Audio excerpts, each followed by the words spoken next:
Bien, après avoir étudié les mouvements réflexes, on va s'intéresser aux mouvements volontaires. Mouvements volontaires dont le centre nerveux est localisé donc au niveau du cerveau. C'est le chapitre 16 de mon travail. Bien. Alors, ce cerveau, on va regarder un petit peu comment il est fait. Le cerveau, déjà, est localisé dans la boîte crânienne. La boîte crânienne de nature osseuse. Le cerveau est un tissu mou. Il a besoin d'être protégé. Et ce qui protège le cerveau, c'est cette boîte osseuse. Le cerveau lui-même, d'ailleurs, flottant dans de l'eau, dans un liquide qu'on appelle le liquide céphalorachidien, ce liquide permettant lui aussi d'amortir les chocs. Quand je regarde l'encéphale, le cerveau, c'est pareil. Je vois qu'il est constitué de deux hémisphères. Hémisphère droit, à gauche, hémisphère gauche, à droite. C'est comme dans un miroir. D'accord ? Ces deux hémisphères sont réunis ici par ce qu'on appelle le corps calleux. Dans chacun de ces hémisphères, je peux distinguer en périphérie, ici, ce que j'appelle la substance grise, ce que j'appelle le cortex. C'est au niveau de ce cortex que va se faire la réception des messages sensitifs et l'élaboration d'une réponse adaptée qui va repartir sous la forme d'un message moteur. Cortex, substance grise. Et en dessous, ici, la substance blanche, qui est un lieu de circulation du message nerveux. Cet encéphale étant connecté à la moelle épinière, qui elle est protégée dans le canal vertébral. De quoi est fait cet encéphale? Vous me direz de cellules nerveuses. Eh bien, pas que. 50% du cerveau, ce sont des cellules nerveuses, des neurones. Quels sont les autres 50%? Eh bien, des cellules qu'on appelle des cellules gliales, qui jouent un rôle absolument essentiel. Rappelez-vous ce qu'on a vu pour l'arc réflexe myotatique. On avait dit que le neurone ou l'axone est entouré d'une gaine de myéline isolante.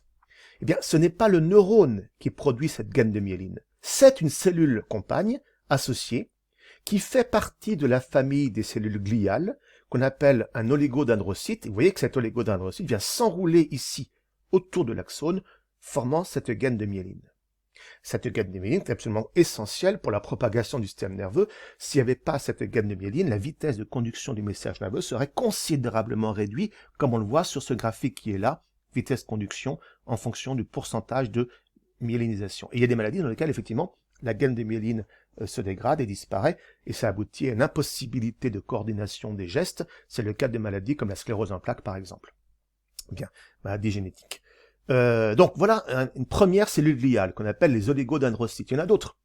Par exemple, les astrocytes sont les cellules qui vont faire la jonction, le lien entre le vaisseau sanguin et le neurone et qui vont pouvoir apporter au neurone des nutriments, du glucose. La microglie, fondamentale aussi, la microglie, c'est un petit peu des cellules qui sont les éboueurs du cerveau. Ce sont des phagocytes, elles vont phagocyter tout ce qui peut arriver, tout ce qui peut traîner comme bactéries, par exemple, comme élément qui pourrait provoquer des dégâts à l'intérieur du cerveau. Donc c'est vraiment un organe extrêmement complexe, le cerveau, qui n'est pas fait uniquement de cellules nerveuses, qui est fait de 50% de cellules nerveuses, plus des cellules compagnes qu'on va appeler des cellules gliales. Bien.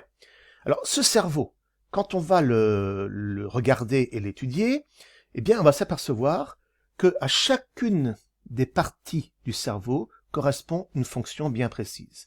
Je vais avoir une géographie du cortex cérébral. Par exemple, quand vous voyez, que vous regardez quelque chose, c'est perçu par l'œil, le message nerveux sensitif circule sur le nerf optique et arrive au cerveau. À quel endroit du cerveau? Eh bien, dans une zone précise qu'on appelle l'aire visuelle, qui est ici en arrière du cerveau. Là, vous m'entendez. Vous percevez le son par les oreilles, un message nerveux sensitif va circuler sur le nerf auditif qui va arriver où dans le cerveau? Sur cette aire qui est là, qu'on appelle l'aire auditive. Donc chacun des territoires du cerveau est spécialisé dans une fonction. Moi, ce qui m'intéresse ici, c'est le mouvement volontaire. Ça veut dire où sont élaborés les messages moteurs. Eh bien, les messages moteurs sont élaborés dans cette zone qui est là, qu'on appelle l'aire motrice. Là, c'est l'aire motrice droite. De l'autre côté, vous auriez l'aire motrice gauche. Tous les messages moteurs partent de cette zone qui est là. Et là-dedans, je vais avoir une véritable géographie. Chacune des parties de cette zone contrôle une partie du corps. Alors, comment savoir quelle partie de cette zone contrôle quelle partie du corps? Pour ça, il va falloir recourir à des scanners. Comment étudier un cerveau? Faire un scanner. Pourquoi? Le scanner, peu importe la technique, vous n'avez pas à la connaître, c'est extrêmement compliqué. Le scanner permet de visualiser l'intérieur du corps de manière non invasive. On ne va pas ouvrir. Vous pouvez, vous, vous allez devoir travailler sur des images de scanner. Le protocole, vous l'avez sur le NT, je vous le déposerai. Vous l'avez ici sinon, vous allez ouvrir un logiciel qu'on appelle EduAnatomist. Vous avez ici l'adresse. Lorsque vous lancez cette adresse, vous arrivez là-dessus. Vous avez 3 écrans. Ces 3 écrans vont vous permettre de voir l'intérieur du corps dans les 3 dimensions de l'espace, avec une vue axiale, une vue sagittale, une vue coronale. Exemple. J'ouvre une image anatomique, je vais être dans banque neuropéda, imagerie fonctionnelle, sensibilité motrice, motricité, puis je vais m'intéresser à la motricité du sujet 2, comme ceci. Voilà.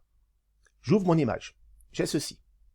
Là, vous avez, alors je peux régler la luminosité, je peux régler le contraste, voilà. Vous avez une vue de l'intérieur du cerveau dans les 3 dimensions de l'espace. Quand on se met ici sur l'ascenseur, vous voyez, on peut monter et descendre, aller du haut vers le bas. Là, vous voyez, par exemple, je vais faire apparaître les yeux qui sont là. Avec la molette, je peux descendre comme ceci ou zoomer. Bien. Quand je me déplace ici, je vais aller de l'avant vers l'arrière. Et quand je me déplace ici, je vais de la gauche vers la droite. Et je retrouve, vous voyez, quand je me place ici, je retrouve les substances grises, les substances blanches. Bien. Ça, c'est le scanner d'une personne qui est allongée, qui ne bouge pas, qui ne fait rien.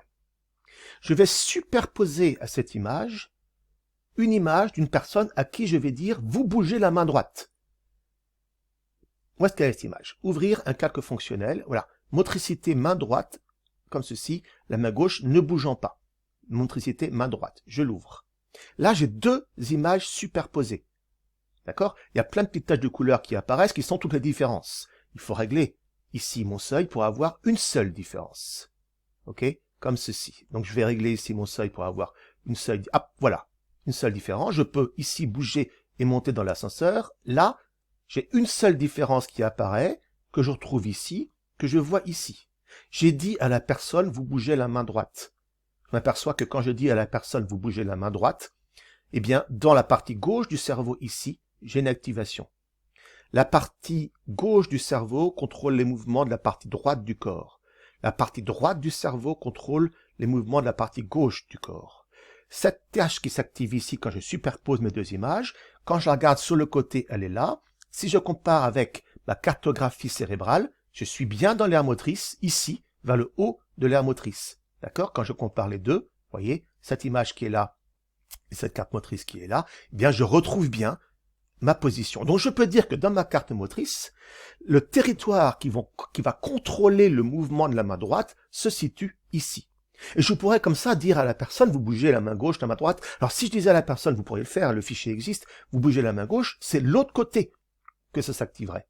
La partie droite. D'accord? Vous pouvez bouger le pied, vous pouvez bouger n'importe quelle partie du corps, je peux comme ça arriver à cartographier la partie du cerveau qui contrôle les mouvements. Je vous ai mis un protocole TP sur le NT, allez le récupérer, c'est un TP très classique ça. Hein, on vous demande d'étudier, notamment on le reverra tout à l'heure, qu'est-ce qui se passe quand une personne a un accident vasculaire cérébral et identifier la partie du cerveau qui est concernée par l'accident vasculaire cérébral. Alors, je reviens ici. Donc, cette aire motrice qui est là, c'est d'ici que sont contrôlés tous les messages moteurs. Je peux cartographier cette aire motrice. Et quand je cartographie cette aire motrice, je peux associer à chacune des parties de l'aire motrice ici, une partie du corps. Et je vois quoi?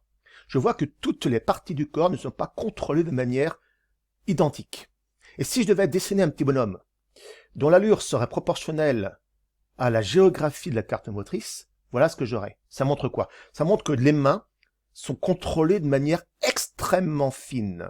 Et le territoire qui contrôle les mains occupe une grande partie, ici, de ma carte motrice, de mon aire motrice. Pareil pour la bouche, la langue. Pour pouvoir parler, articuler, il faut absolument une très très grande sensibilité de la langue et des lèvres, sinon les sons ne sont pas audibles. Par contre, tout le buste ici, à part faire la danse du ventre, il n'y a pas grand mouvement possible. Donc ce buste qui est là va occuper sur ma carte qui est là une partie assez faible. D'accord? Vous voyez que la main droite, on la retrouve ici. Tout à l'heure, ça bougeait bien ici.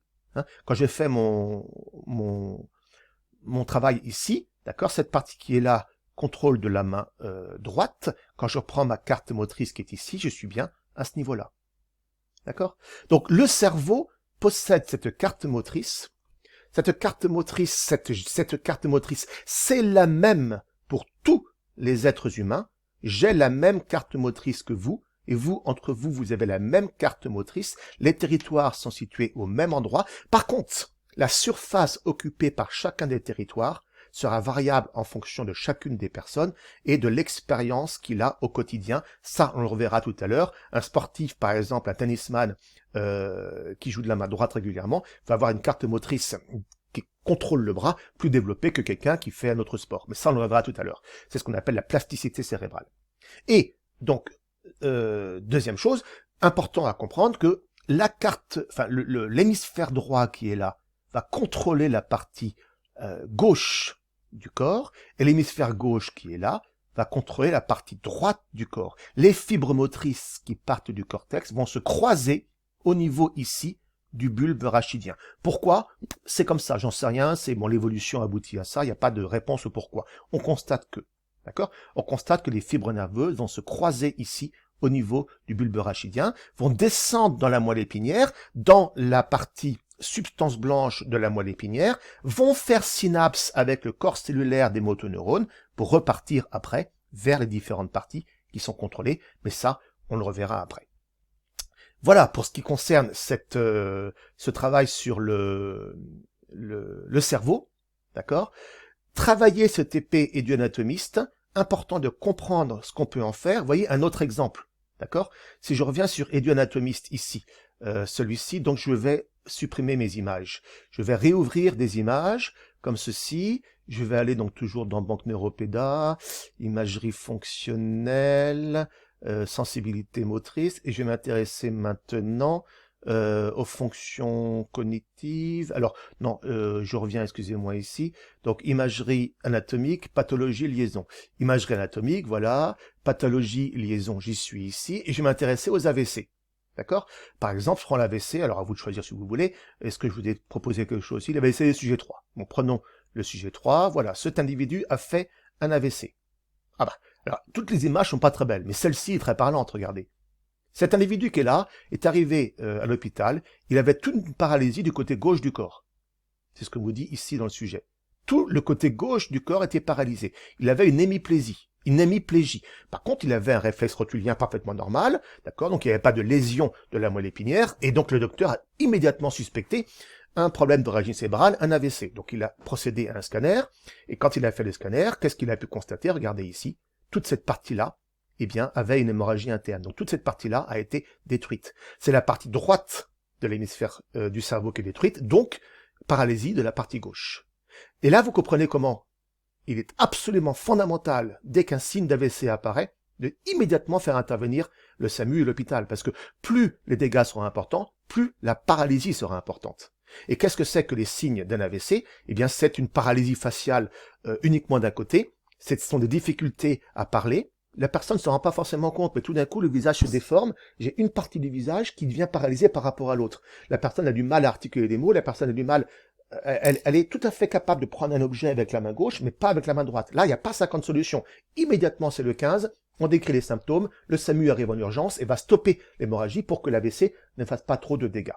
D'accord? Donc, ce logiciel qui est là, vous devez absolument le comprendre son fonctionnement, comprendre ce qu'on peut en faire avec. N'hésitez pas à aller ouvrir toutes les possibilités d'images qu'il y a là pour comprendre comment tout ceci s'est organisé.